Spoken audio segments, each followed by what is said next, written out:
back on the table and took a quick glance at the mirror, then a much longer look. Goodness, that's quite a sculpture you've created. Bridget pursed her lips. You're wearing a fashionable gown, and you need a fashionable hairstyle to match.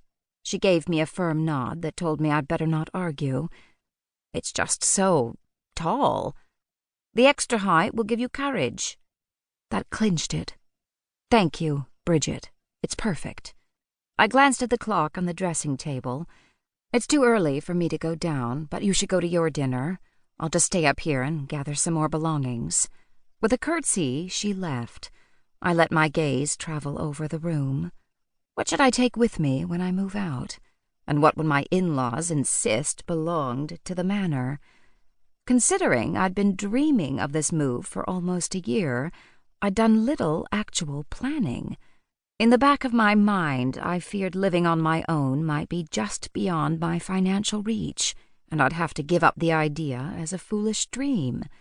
Bridget alone knew of my plans as she traveled with me to London last week under the vague guise of business. In my 3-day trip, I'd met with my solicitor, who scheduled appointments with an estate agent, who showed me 5 homes, 4 of which were definitely out of my reach. But one was perfect. And in that moment, I realized I could actually do this, assuming I could get past my in-laws' objections. I'd sworn Bridget to secrecy, but wouldn't be at all surprised if several of the servants already knew, so Graham and Delia would have to be told before someone let it slip. I blinked a few times. Heavens, it was dark in here. Stepping over to the bedside table, I turned up the wick on the paraffin lamp. Better. Between the lamp and the fire in the grate, the room now had a warm glow. Obviously, my personal things would come with me, clothing and jewelry. I scanned the dressing table. Silver-backed brush, comb and mirror, crystal bottles and atomizers. Their ownership was indisputable. I turned around and gazed at the large 4-poster bed and its beautiful carved rosewood head and footboards.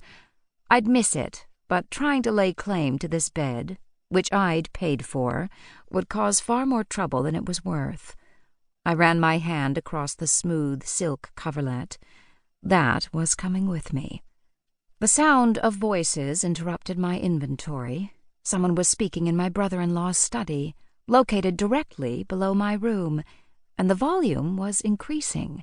I stood still as I waited, listening to the muffled words, for the sound of my name.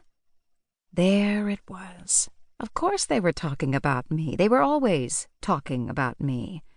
I moved to the other side of the bed and drew back the corner of the ancient Aubusson carpet along the wall, revealing a 6-inch hole in the floor. This hole led to a corresponding one in the wall of Graham's study, complete with metal tubing. The holes were left from an attempt at installing gas lines to the family rooms of the house, aborted when the workmen learned Graham would be paying them late, if ever. As a result, the house retained its chill, but the holes made for an excellent listening device. Graham had hung a picture of his sons over that hole, but it made little difference to the quality of the sound. It was quite an accomplishment to lower myself to my knees in the narrow skirt of my gown.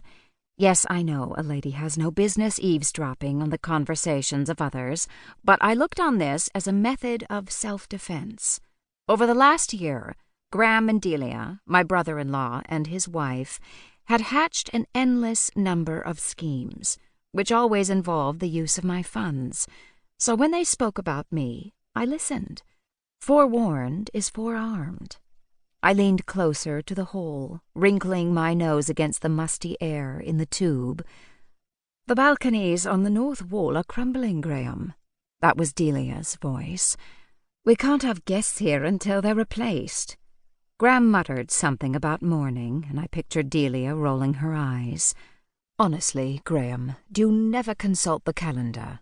Our mourning period is well past. Now, if we don't get workmen out here soon, we won't have the balconies repaired by summer.